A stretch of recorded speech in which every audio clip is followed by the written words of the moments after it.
여러분 반갑습니다. 김주영 마틸다입니다. 반가우신가요? 저는 많이 반가운데 지난 시간에 이제 성취동기 개념 얘기 드렸죠. 실패 회피 동기와 어떤 점이 다른지.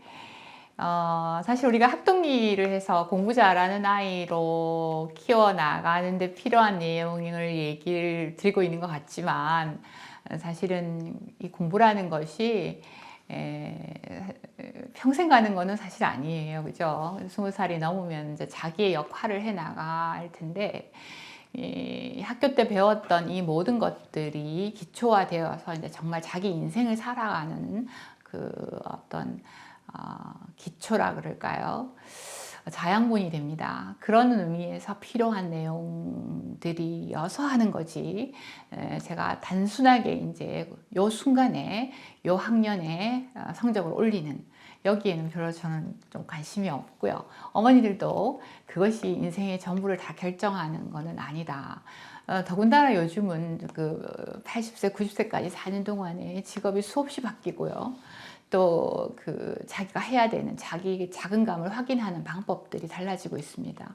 그래서 왜 이 얘기를 하나는 그 이유에 대해서 생각해 보시면서 이때 아이들에게 어떤 자세로서 엄마가 대해야 성취 동기라는 것을 좀 더 이렇게 강하게 가질 수 있는가, 기억력이라는 것을 좀 더 효과적으로 늘 이용하는 아이로 자라나서 그런 성인이 될 것인가, 자기 일을 할 때도 전문가로서 이런 그 조금 더 먼 시각으로 좀 바라보면서 이 내용들의 개념들이라든지 뭐라 그럴까, 자세 이런 것들을 좀 생각해 주셨으면 하는 말을 좀 더 덧붙이고 싶네요. 지난 시간에 성취동기에 왜 희망이 있는가, 성취동기는 어떤 점이 기능을 하는가, 그 다음에 뭐 성취동기가 이렇게 중요한데도 불구하고 벌써 4학년, 5학년, 6학년 하는데도 애들이 엎드려서 자고 지 하기 싫은 공부는 하지 않고 너무 바쁘고 맨날 이제 숙제가 밀려 있고 이렇게 하면서도 사실은 별로 하고 싶은 건 없고 바쁘기만 하고 이런 아이들이 지금 점점 많아지는 이런 가정과 사회가 되는 이유는 무언가, 뭐 이런 얘기 잠깐 이제 시작하면서 마무리를 했었는데, 여기에 대해서 우리가 조금 더 깊게 생각하면서 반성의 시간을 조금 더 넓혀 보겠습니다. 애들이 왜 무기력할까요? 그 무기력은 뭘 의미할까요? 정신과나 상담 시간에 이제 아이들 만나보면 정말로 중학교, 고등학교 선생님들 만나면 정말 미치겠다 그러고, 특히 이제 그 수능에 안 나오는 과목을 하는 선생님들은 뭐 애들 엎드려 자는 게, 자기는 이렇게 막 열심히 설명하고 있는데 엎드려 자는 애들이 반 이상이 되는데, 그런 아이들을 막 일일이 화를 내지를 못하고 견디면서 강의를 하고 있는 자기 자신의 자괴감이 너무 많이 든다는 말씀을 하는 선생님들이 정말 많아요. 어떻게 하다가 애들이 그렇게 됐나? 너무 당당하게 엎드려 잔답니다. 그래서 그렇게 해서 애들이 이렇게 오면 오로지 하는 건 이제 게임 같은 걸 하는데, 하면서도 불안해해요.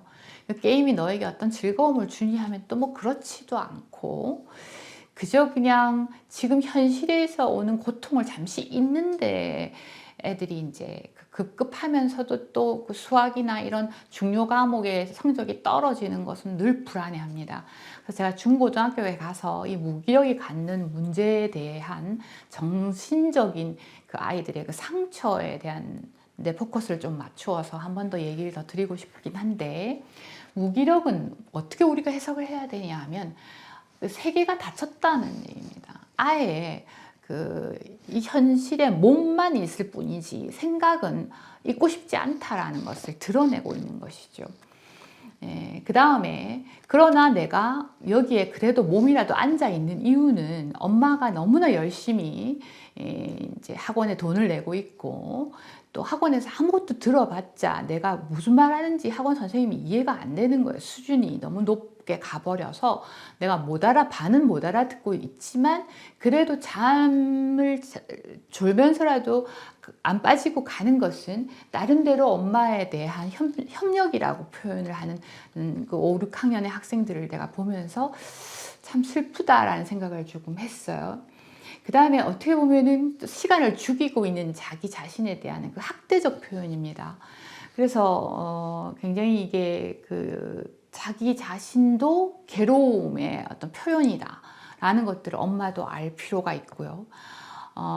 야단은 또 두 배로 맞죠. 그래서 이래서 아이들이 그냥 단순하게 게을러서 공부를 안 하고 싶어 하는 것이 아니라는 것들을 좀 알 필요가 있습니다. 그동안에 끝없이 실패를 경험하고 해도 안 되네 하는 걸 이미 알아버렸다라는 것을 어머니들이 조금 이해할 필요가 있고, 그만큼 아이들에게 해볼 수 있는 기회, 성공의 기회, 이런 것들을 많이 안 줬구나라는 반성을 한번 해볼 필요는 있다라고 말씀드리고 싶습니다. 그 다음에 아이들이 무기력하다는 건 피로하다라는 겁니다. 쉬어야 하는 것을 드러내는 것일 수도 있다라는 것을 말씀드리고 싶어요. 피곤한 거하고 피로는 조금 다릅니다. 피곤은 정신적인 의미로 이미 넘어갔죠. 저 사람 참 피곤하다 이렇게 얘기하지 피로하다 이렇게 안 하죠. 피로라는 것은 어떤 의미로 얘기하면 이제 몸의 형태로 드러나는 거라고 조금 볼 수가 있겠죠. 그 다음 무기력하다라는 것은 내가 굳이 안 될 게 뻔한데 괜히 시도해가지고 내가 실패하고 형편없는 놈이라는 것을 드러낼 필요가 뭐가 있노? 그냥 아무것도 안 하는 게 차라리 뭐라 그럴까요? 자존심 유지라도 된다 라는 거 아이들이 생각해서 사실은 트라우마 상태인 거죠. 그래서 아이들이 안 하는 게 차라리 얻는 게 낫다라는 자기 보호의 차원이라는 걸 생각할 때 굉장히 슬픈 표현입니다. 그래서 하기 싫어요 이 말이에요. 그래서 하고 싶지 않아요 라는 말은 그 말은 뭐냐면 어차피 안 될 건데요 뭐 이 말이에요. 그래서 이런 것을 받아들이기 때문에 이 무기력 상태가 길어진다는 것은 다시 무기력하지 않고 활기를 얻고 시도하고 싶고, 시도하면 성공도 할 수 있는데도 시도를 안 하는 게 문제입니다. 사실은 이 셀리그만의 그 학습된 무기력을 보면 여러분 그 개가 이 얘기가 처음 나온 게 학습된 무기력에서부터 먼저 나왔죠. 그죠? 그래서 개에게 전기 쇼크를 이렇게 처음에 전기 쇼크를 주면 전기 쇼크를 피하기 위해서 옆방으로 탁 도망가요. 개가. 그런데 이제 개를 꽁꽁 묶어 놓고 아무리 움직이려고 해도 안 되도록 이렇게 철사로 해놓으면 처음에 막 개가 막 이게 풀려고 막 전기 쇼크가 오면은 막 난리를 칩니다. 그런데 아무리 해도 안 풀리잖아요. 그렇게 그걸 몇 번 반복을 하면은 전기가 딱 들어오면 이제 바닥에 딱 눕습니다. 그러면서 눈이 팍 풀리면서 이제 풀고자 하는 의지를 보이지 않게 돼요. 심지어 굉장히 제가 쇼크를 먹은 게 뭐냐면 그걸 다 풀고 사슬을 풀고 이쪽에서 이제 건너오라고, 네가 조금만 움직이면 이제 전기 쇼크 같은 거 안 받아도 된다고 오라고 해도 안 옵니다. 그 말은 무슨 말이냐면 시도해서 이제 그 고통에서 피할 수 있는 순간이 와도 시도를 안 하게 되는 거죠. 처음부터 무기력했느냐? 아니죠. 무기력을 학습했다. 이래서 학습된 무기력인데, 그럼 그 개처럼 처음부터 아이들이 무기력했던 건 아니었던 거죠. 그래서 해도 안 되네, 모르는 말만 계속하네 선생님이. 그러면서 알려고 하기 전에 더 어려운 거에 다음 단계로 가버리고 다음 단계로 가버리고 이런 것들이 이제 누적되면서 나는 해도 안 돼 이런 걸 배워버린 상태입니다. 그러면서 이제 엄마들은 엄마들대로 답답해하면서 무기력해졌죠. 그래서 청소년기에 많은 문제들이 어디에 있냐면 아이들이 꿈도 없고 그 다음에 하고 싶은 것도 없고 뭘 하고 싶은지도 모르겠고 별로 이렇게 내가 잘 되고 싶은 마음도 없고 이런 상태로 되어 버렸다는 그 자체가 문제인 거죠. 그래서 공부에 관심이 없는 그 자체는 사실은 크게 중요하지 않습니다. 공부는 잘하는 아이들은 공부하면 되지만 또 다른 데 또 적성이 있는 친구들은 다른 것으로 자신의 존재를 드러내면 되는데, 문제는 아무것도 하고 싶지 않다는 것이 문제가 있는 거죠. 그래서 이러한 징후가 나타나기 전에 이미 10대 때 이제 그렇게 나타나 버리면 너무나 오랫동안 그게 이제 드러나서 고치기가 어려워진다는 것을 알고 그게 이제 병으로 태도가 되지 않도록 조심할 필요가 있다라는 거죠. 이제 요즘에 엄마들은 모든 거를 이제 아이에게 다 매달려서 다 해줍니다. 그래서 제가 적었죠. 엄마는 엄마 삶도 없고 아이에게서 아이 삶을 대신 살아줍니다. 그래서 솔직히 말씀드리면 숙제를 엄마가 안 봐주면은 점수가 떨어질 수밖에 없는 숙제가 정말 학교에서 나온다 그래요. 그러니까 엄마가 이제 애 숙제를 대신 해줘야 수행 점수가 높아지는. 또 아이는 엄마에게 구속돼서 엄마가 원하는 삶을 삽니다. 그래서 내가 원하는 삶을 살지 못하게 돼서 엄마도 불행하고, 그러니까 엄마는 아이 인생 살고 아이는 엄마 인생 사는.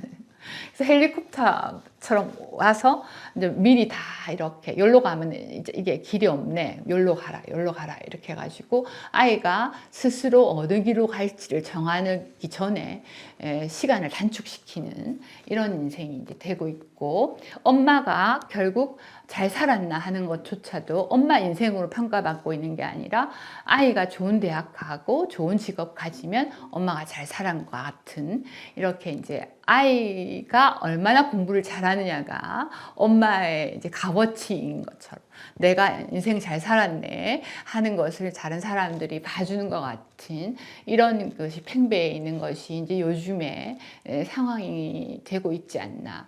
사실은 다양한 사람들에게 다양한 기회를 주기 위해서 이게 이 수행이라고 하는 것들이 생겼고, 전형도 굉장히 다양해졌고, 막 이렇게 이제 뭐라고 할까 이렇게 됐는데, 너무나 예전보다도 이렇게 학력고사 시절보다도 오히려 너무 이 삶이 더 문제화되는 제도로 이렇게 옮아오지 않았나 하는 그 어려움들이 생기면서 아이들이 더 무능해지는, 더 무기력해지는 그 경험들을 많이 하고 있는 것 같습니다. 그래서 요즘에 엄마들이 이렇게 자꾸 변하고 있는데 너무나 불안한 거죠. 옆집에서는 이것도 하고 있고 이것도 하고 있고 이것도 하고 있어서 우리 아이들이 이렇게 밀려나면 어떡하지?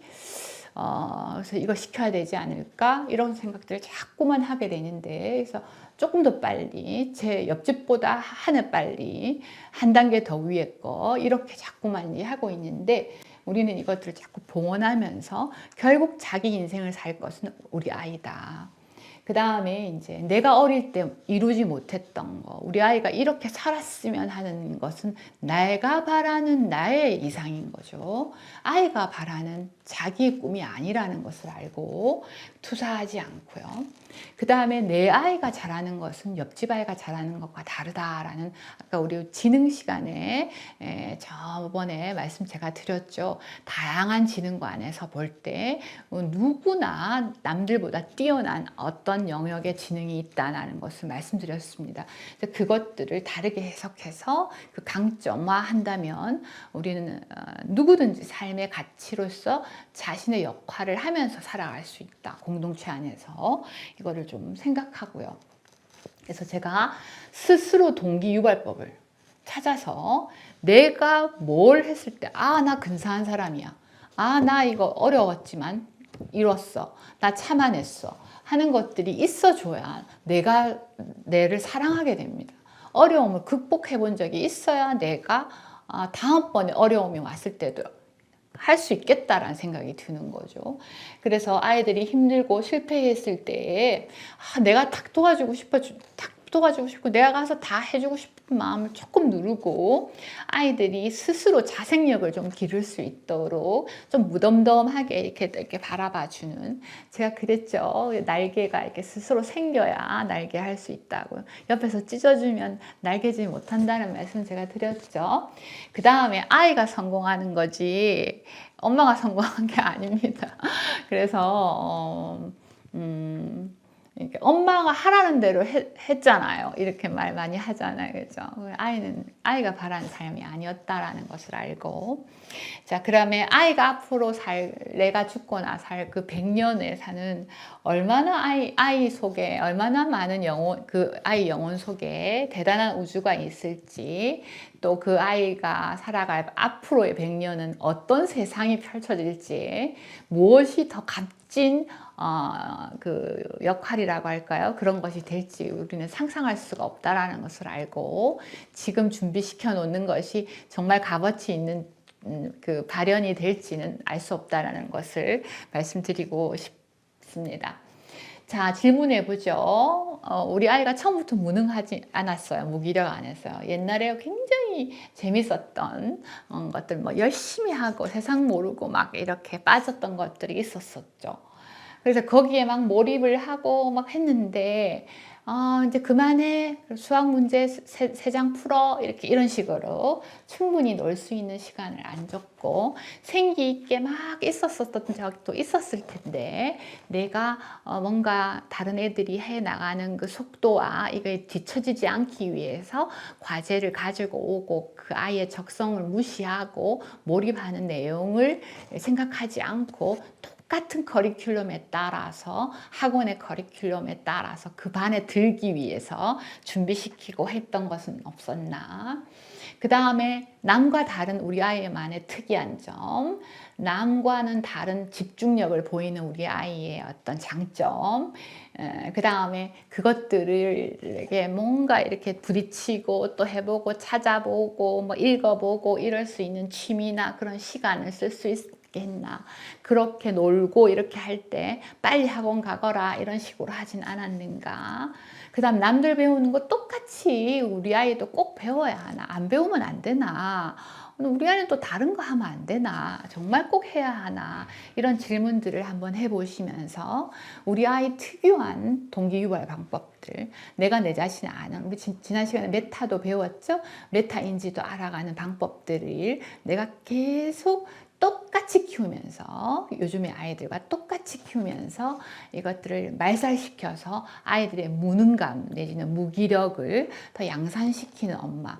그러면서 엄마는 엄마대로 힘들고 이러는 그 뭐라 그럴까 오류들을 가지고 있으면서 불안에만 떨고 이렇게 우리 아이가 선택되지 못하면 어떡하지, 밀려나면 어떡하지 하는 불안을 가지고 있는 엄마로 이제 지금 살고 있지 않나 하는 질문을 한번 해보셨으면 하는 생각이 듭니다.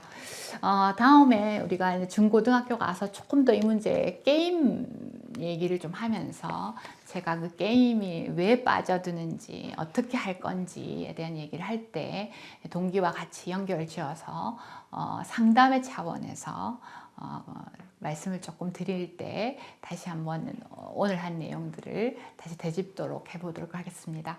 오늘 애쓰셨고요. 다음 시간에 또 뵙도록 하겠습니다. 건강하십시오. 감사합니다.